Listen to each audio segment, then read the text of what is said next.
Assalamualaikum warahmatullahi wabarakatuh. Pada video ini, saya dan teman-teman saya akan menjelaskan tentang siklus daur karbon. Pengertian siklus karbon. Siklus karbon adalah suatu aliran karbon yang melewati semua bagian di dalam sistem planet bumi, baik berupa tumbuhan, hewan, hingga manusia, dan proses terjadinya secara alami. Siklus karbon juga dapat dikatakan sebagai siklus biogeokimia dan terjadi pertukaran karbon pada biosfer, hidrosfer, geosfer, hingga atmosfer.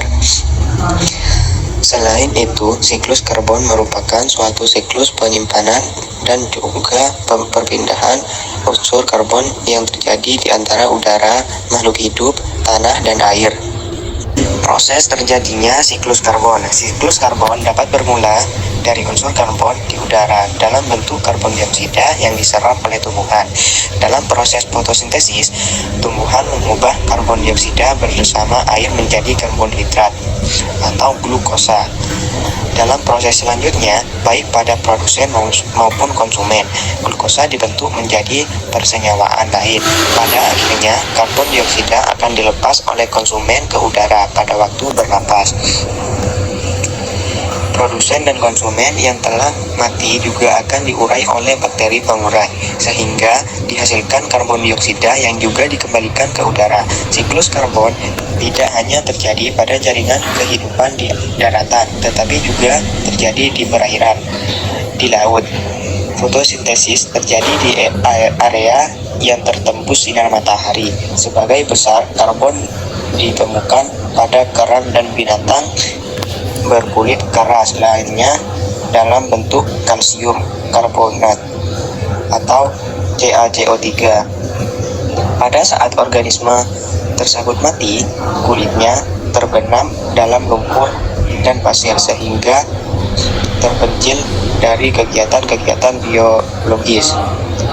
Melalui waktu yang panjang, beberapa deposit karbon tersebut menjadi bagian dari terumbu karang atau batuan berkapur, sementara yang lainnya menjadi bahan bakar fosil.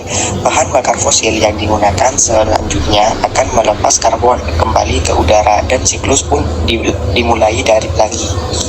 Permasalahan siklus karbon. Jadi, senyawa karbon adalah senyawa yang sering kita temui setiap hari dalam kehidupan sehari-hari. Meskipun dalam prosesnya, siklus karbon akan terus berputar untuk kembali melewati proses yang sama. Namun, siklus karbon tidak hanya memberikan manfaat, namun juga memberikan dampak negatif atau permasalahan lainnya. Salah satunya, tingkat kandungan karbon dioksida yang terdapat di atmosfer menjadi terlalu banyak. Tumbuhan yang berguna untuk mengubah karbon dioksida menjadi oksigen setiap harinya akan mengalami pengurangan. Hal ini terbukti dalam banyak hutan yang hilang setiap tahun. Maka tidak heran jika kandungan karbon dioksida yang terdapat di atmosfer memberikan efek rumah kaca atau global warming. Hal itu disebabkan sinar UV tidak dapat dimantulkan kembali ke luar atmosfer, justru terpantul ke dalam bumi kembali dan mengakibatkan peningkatan suhu bumi. Meskipun konsentrasi karbon dioksida yang terdapat di udara sangat kecil jika dibandingkan dengan oksigen dan nitrogen, namun karbon dioksida dapat menyebabkan efek rumah kaca.